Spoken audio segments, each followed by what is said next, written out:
Good morning student. आज हम biology का कक्षा 12 का 8 number lesson super fast revision करेंगे। तो सबसे पहले आपको पता होना चाहिए कि सूक्ष्म जीव किसे कहते हैं। ऐसे जीव जिन्हें केवल हम सूक्ष्म दृष्टि से देख सकते हैं उन्हें सूक्ष्म जीव कहते हैं, जैसे विषाणु है, जीवाणु है, कवक है, प्रोटोजोआ है। फिर हमारे इस पाठ में दिया है कि इनका महत्व दिया हुआ है। तो महत्व के रूप में हमने इनको 6 पॉइंटों में बांटा है। घरेलू खाद्य उत्पाद में, औद्योगिक उत्पाद में, वाहित मल जल में, बायोगैस के रूप में, जैव नियंत्रण के रूप में और बायो फर्टिलाइजर जैव उर्वरक के रूप में। और जो हानिकारक सूक्ष्म जीव उनका हमने रोगों में पाठ वर्णन कर लिया है 7 नंबर पाठ में। अब इसमें सबसे पहले है घरेलू खाद्य पदार्थों में सूक्ष्म जीवों का महत्व है। तो सबसे पहले हमें दही है, तो दही में कौन सा जीवाणु होता है? लैक्टोबैसिलस एसिड बैक्टीरिया, जिसका पूरा नाम है ALAB। तो शॉर्ट में हम लैक्टोबैसिलस भी कहते हैं। और ये लैक्टो शर्करा को लैक्टिक अम्ल में चेंज कर देता है। और दही के फ़ायदे क्या है? क्योंकि दही में विटामिन B12 होती है और पेट से संबंधित रोगों में सहायक होता है। दूसरा है डोसा या इडली। दक्षिण भारत का ये क्या है कि पेय फूड है और इसका भी उपयोग सूक्ष्म जीवों के द्वारा किया जाता है। और इसमें जो सूक्ष्म जीव डाले जाते हैं सेकेरोमाइसिस सेरेविसी डाला जाता है। और ये सूक्ष्म जीव अभिक्रिया करके किण्वन की अभिक्रिया करके CO2 गैस निकालते हैं, जिससे ये जो आटा है या मुलायम या स्पंजी हो जाता है। तो कौन सी गैस निकलती है? CO2 gas. कौन से जीवाणु है? अवायवीय जीवाणु। तीसरी है ब्रेड। तो ब्रेड को बनाने में एक कवक का उपयोग किया जाता है, जिसे यीस्ट या सेकेरोमाइसिस सेरेविसी कहते हैं, जिसे बेकरी यीस्ट भी कहते हैं। और इसी का उपयोग करके इसका उपयोग किया जाता है। तो बेकरी यीस्ट किसे कहते हैं? सेकेरोमाइसिस सेरेविसी को क्या कहते हैं? बेकरी यीस्ट कहते हैं। याद रखिएगा, सेकेरोमाइसिस सेरेविसी को क्या कहते हैं? बेकरी यीस्ट कहते हैं। अगला है इसमें जो हम टोडी है। तो टोडी क्या है? साउथ का एक पेय पदार्थ है। और किस का उपयोग करके किया जाता है? ताड़ के वृक्ष के या तने के स्राव से बनाया जाता है किण्वन विधि द्वारा। और आजकल मार्केट में सोयाबीन व मछलियों को भी किण्वन विधि द्वारा तैयार किया जाता है। अगला हम पढ़ रहे हैं पनीर। तो पनीर हमारे 2 टाइप की दे रखी है। स्विस चीज़ छिद्र वाली पनीर किससे बनती है? ये एक बैक्टीरिया है, प्रोपियोनी बैक्टीरियम सार्मनाई से। और दूसरी है रोक्यूफोर्टी चीज़, जो पेनिसिलियम रोक्यूफोर्ट कवक से बनती है। तो पहले वाली तो कवक से है और पहले वाली तो जीवाणु से है, दूसरी वाली कवक वाली। तो इनमें आपको दोनों के कवक और जीवाणु के नाम याद रखने हैं। फिर है औद्योगिक उत्पाद में सूक्ष्म जीवों का महत्व है। तो औद्योगिक उत्पाद में जो किण्वन की विधि जिन बड़े बड़े पात्रों में करवाई जाती है उन्हें क्या बोलते हैं? किण्वक या फर्मेंटर कहते हैं। क्या कहते हैं? किण्वक या फर्मेंटर कहते हैं। और इस विधि को क्या कहते हैं? अवायवीय जो विधि अपनाई जाती है उसे किण्वन कहते हैं। और इसमें अलग अलग टाइप के जो किण्वित पेय पदार्थ है इसमें हम पढ़ेंगे प्रतिजैविक है, एंजाइम है, कार्बनिक अम्ल है, जैव सक्रिय अणु है। तो सबसे पहले किण्वित पेय पदार्थ है। तो जिन फर्मेंटर में ये किण्वन की विधि करवाई जाती है उसमें जो बैक्टीरिया यूज करते हैं सेकेरोमाइसिस सेरेविसी का उपयोग करते हैं। और इससे जो बनाई जाती है इथेनॉल में बदल दिया जाता है। और इसे ही क्या बोलते हैं? सेकेरोमाइसिस को ब्रीवर्स यीस्ट भी बोलते हैं और बेकरी यीस्ट भी कहते हैं। फिर हम कहते हैं कि ये अभिक्रिया कैसे होती है? ये कार्बोहाइड्रेट इसमें हम कवक मिला देते हैं, किण्वन की विधि होती है और एथेनॉल बनता है। और कौन सी गैस बाहर निकलती है? CO2। और बहुत कम मात्रा में ऊर्जा निकलती है। अब यहाँ पर हमारे पास जो ब्रीवर यीस्ट है इसमें 2 विधि से तैयार की जाती है।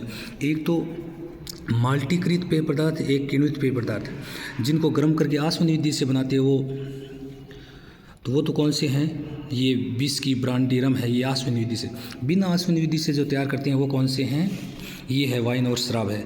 फिर है अगला टॉपिक जो सबसे ज़्यादा आता है परीक्षा में, प्रतिजैविक। तो प्रतिजैविक की परिभाषा पूछी जाती है। तो अंग्रेजी में बोलते हैं एंटीबायोटिक्स। क्या बोलते हैं? एंटीबायोटिक्स। तो एंटीबायोटिक्स वे पदार्थ जो किसी जीव के विरुद्ध कार्य करते हैं, अर्थात जो सूक्ष्म जीवों को रोग उत्पन्न करने वाले रोगाणुओं की वृद्धि को रोक देते हैं। तो एंटी का अर्थ होता है वृद्धि को रोकना। तो जो हानिकारक जो जीवाणु उनकी वृद्धि को रोक देते हैं उन्हें क्या बोलते हैं? एंटीबायोटिक्स कहते हैं। तो एक वैज्ञानिक थे अलेक्जेंडर फ्लेमिंग, जो कार्य तो कर रहे थे एक जीवाणु पर जिसका नाम था स्टेलोफाइलोकोकस। और खोज किसकी हो गई? पेनिसिलिन की खोज हो गई। और पेनिसिलिन किससे कवक से बनाई जाती है? पेनिसिलियम नोटेटम से। तो अगर पूछा जाए अलेक्जेंडर फ्लेमिंग किस जीवाणु पर काम कर रहे थे? स्टेफाइलोकोकस पर। और खोज किसकी हो गई? पेनिसिलिन की। और पेनिसिलिन किससे तैयार की जाती है? पेनिसिलियम नोटेटम से। अब आगे चलते हैं कि पेनिसिलिन किस कोष के तैयार की जाती है? ये तो हमने पढ़ लिया, अलेक्जेंडर फ्लेमिंग और पेनिसिलियम नोटेटम है। और क्या है इसके बाद में? और भी इस खोज को आगे बढ़ाया। तो एक तो वैज्ञानिक अलेक्जेंडर फ्लेमिंग हो गए थे, उसके बाद में चेन और तथा हावर्ड नाम के वैज्ञानिक थे। इन तीनों को एक साथ 1945 में क्या दिया गया, नोबेल प्राइज़ दिया गया। और इस पेनिसिलिन का उपयोग सबसे ज़्यादा द्वितीय विश्व युद्ध में अमेरिका के सैनिक जो घायल हो गए थे उनके इलाज में किया गया। अब वर्तमान में पूछ लिया जाए प्रतिजैवी का किन किन रोगों के उपचार में किया जाता है, तो वर्तमान में है डिफ्थेरी रोग है, कुष्ठ रोग है, लेप्रोसी है, और ये मेन रोग याद रखने हैं। इसी प्रकार हम देखें कार्बनिक अम्ल व एंजाइम, तो आपको यहाँ कार्बनिक अम्ल पूछा जाएगा बोर्ड में, और किस सूक्ष्म जीव से तैयार किया जाए, तो सिट्रिक अम्ल तो एस्परजिलस नाइगर से बनाया जाता है, नाइगर। एसिटिक अम्ल जैसा नाम वैसा ही काम, एसिटोबैक्टर एसिटाई। ब्यूट्रिक अम्ल है क्लोस्ट्रीडियम ब्यूटाइलिकम। लैक्टिक अम्ल है लैक्टोबैसिलस। और बाजार में जो हम पेय पदार्थ पीते हैं वो इतने साफ क्यों दिखाई देते हैं, तो उनमें एक विधि करवाई जाती है, पेक्टिनेज तथा प्रोटीएज एंजाइम के द्वारा बोतल बंद फलों का क्या किया जाता है, रस को साफ कर लिया जाता है, और ये अभिक्रिया करके जो कचरा उसको उसके पेंदे में बिठा देते हैं। प्रोटीएज एंजाइम, और प्रोटीएज किसका पाचक करता है, प्रोटीन का, और पेक्टिनेज एंजाइम पेक्टिन पाचन एंजाइम है। अब कुछ प्रश्न आते हैं जो छोटे छोटे क्वेश्चन आते हैं लेकिन रिक्तस्थान में भी पूछ लिए जाते हैं। तो पहला आता है कि हृदयघात के अगर माइकोइडियल संक्रमण में किसका उपयोग किया जाता है, हृदयघात के अगर माइकोइडियल संक्रमण में किस सूक्ष्म जीव का उपयोग किया जाता है, स्ट्रेप्टोकाइनेज। किससे तैयार किया जाता है, स्ट्रेप्टोकाइनेज स्ट्रेप्टोकोकस जीवाणु से तैयार किया जाता है, तो ये याद रखना आपको। इसी प्रकार लाइपेज एंजाइम का उपयोग किस में करते हैं, तो लाइपेज एंजाइम का उपयोग हमें जो तेल के धब्बे होते हैं ना शर्ट पर पैंट पर, उनको मिटाने के लिए करते हैं, जो सर्प से नहीं हटते वो लाइपेज एंजाइम से हटते हैं। इसी प्रकार हमारे सिलेबस में जो कुछ जैव सक्रिय अणु है, ये भी एक क्या था, स्ट्रेप्टोकाइनेज भी क्या था, एक जैव सक्रिय अणु था। और अगला है जो जैव सक्रिय अणु, साइक्लोस्पोरिन और स्टेटिन। तो साइक्लोस्पोरिन ए किससे प्राप्त की जाती है तथा किस में उपयोग किया जाता है, तो साइक्लोस्पोरिन जो ए है वो ट्राइकोडर्मा पॉलीस्पोरम कवक से प्राप्त की जाती है, जिसका उपयोग हृदय प्रत्यारोपण में किया जाता है, इतना याद रखना है। फिर अगला आता है कि रक्त में कोलेस्ट्रॉल के नियमन के लिए किसका उपयोग करते हैं, तो कोलेस्ट्रॉल के नियमन के लिए स्टेटिन का उपयोग करते हैं। किसका करते हैं, स्टेटिन का उपयोग करते हैं। और स्टेटिन जैव सक्रिय अणु जो मोनास्कस परप्यूरियस से प्राप्त की जाती है। स्टेटिन किससे प्राप्त की जाती है, मोनास्कस परप्यूरियस से। इसी प्रकार अब हम लेंगे जो कोलेस्ट्रॉल की मात्रा को क्या कर दी जाती है, कम कर देती है। कौन, स्टेटिन हमारे शरीर में कोलेस्ट्रॉल की मात्रा को क्या कर देती है, कम कर देती है। अगला है वाहित मल जल उपचार। तो घरों से जो कचरा निकलता है, टॉयलेट का कचरा, उसे क्या बोलते हैं, वाहित मल बोलते हैं या जल बोलते हैं। इसका उपचार दो तरीके से किया जाता है। इसमें जो बड़े बड़े पात्र यूज किए जाते हैं उन्हें क्या बोलते हैं, उन्हें STP बोलते हैं, सीवेज ट्रीटमेंट प्लांट बोलते हैं। इसमें दो विधि की जाती है, तो प्राथमिक उपचार और द्वितीयक उपचार। प्राथमिक उपचार में क्या किया जाता है, जो घर से मल जल है उसमें जो ठोस चीज़ें हैं उनको निस्यंदन और अवसादन विधि द्वारा उनको पेंदे में बिठा लिया जाता है। इसमें किसी सूक्ष्म जीव का उपयोग नहीं किया जाता। दूसरी विधि है द्वितीयक उपचार। द्वितीयक उपचार में क्या किया जाता है, सूक्ष्म जीवों का उपयोग किया जाता है। तो द्वितीयक उपचार में इसे जैविक उपचार भी कहते हैं। क्या कहते हैं, जैविक उपचार। सूक्ष्म जीवों का उपयोग किया जाता है। इसमें एक विशेष रचना बनती है, सूक्ष्म जीवों का एक समूह बनता है जिसे उर्णक कहते हैं। तो ये रिक्तस्थान में भी पूछ सकता है उर्णक क्या है, तो उर्णक क्या है, इस टैंक में वायवीय सूक्ष्म जीवों की संख्या में तेजी से वृद्धि होती है। इन सूक्ष्म जीवों को क्या कहते हैं, उर्णक कहते हैं। जैसे जैसे ये पानी साफ होता है तो इसका BOD का मान क्या होता जाता है, कम हो जाता है। जितना पानी गंदा होता है उसका BOD का मान है उतना ज़्यादा होता है। तो BOD का पूरा नाम क्या है, बायोकेमिकल ऑक्सीजन डिमांड।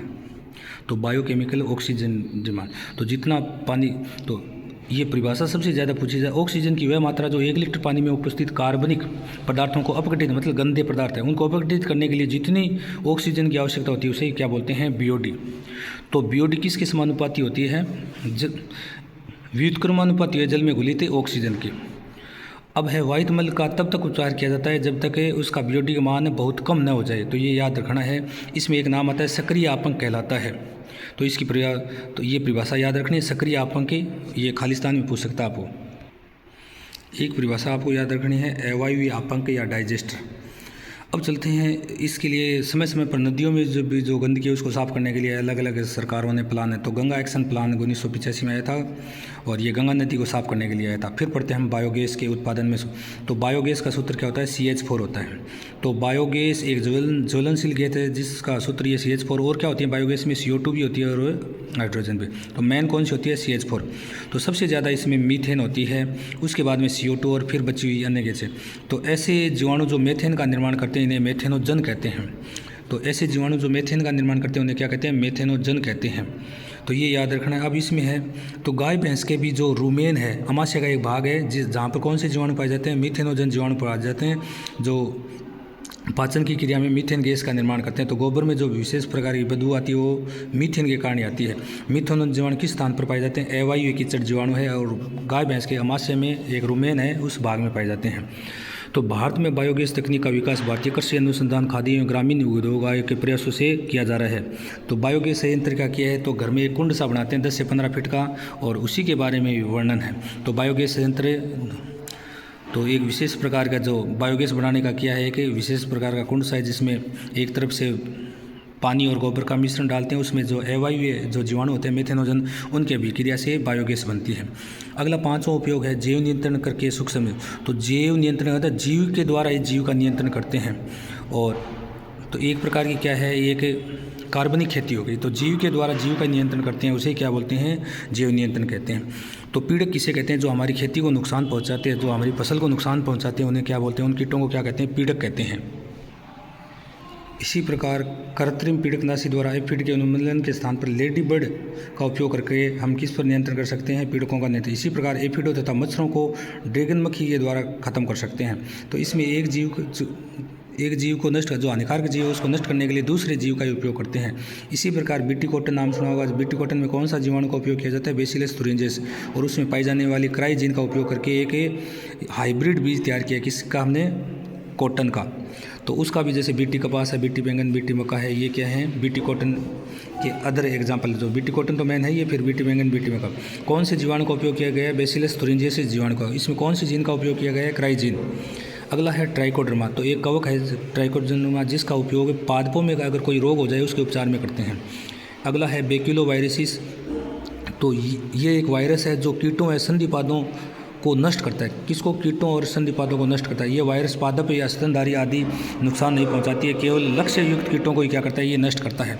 ये ध्यान रखना है। तो इसके कुछ वंश हैं। न्यूक्लियर पॉलीहाइड्रोसिस वायरस है, साइडिया पोमोनेला ग्रेनुलो वायरस है। अब है अगला लास्ट जो उपयोग है कि जैव उर्वरक के रूप में हम सूक्ष्म जीवों को उपयोग खाद के रूप में भी कर सकते हैं। किसके उपयोग में कर सकते हैं? खाद के रूप में भी उपयोग कर। तो पहला हमारे दिया हुआ इसमें साइनोबैक्टीरिया। तो साइनोबैक्टीरिया बोल दो, चाहे ब्लू ग्रीन एल्गी बोल दो या नील हरी शैवाल बोल दो। ये क्या कर देते हैं? पादप की जड़ों में जो रहते हैं और वहाँ पर नाइट्रोजन फिक्सेशन करते हैं। तो वातावरण में जो नाइट्रोजन है उसको नाइट्रेट या नाइट्राइट में बदल के दे देते हैं। तो ऐसे कौन से उदाहरण हैं? नोस्टोकेनाबिना। तो दोनों साथ में ही नाम आएंगे, नोस्टोकेनाबिना। क्या करते हैं? N2 फिक्सेशन करके देते हैं। तो पादप को तो नाइट्रोजन मिल जाती है और इसको रहने के लिए जगह मिल जाती है एक प्रकार की। अगला है माइकोराइजा। तो माइकोराइजा क्या है? एक कवक का उदाहरण है, कवक और जड़।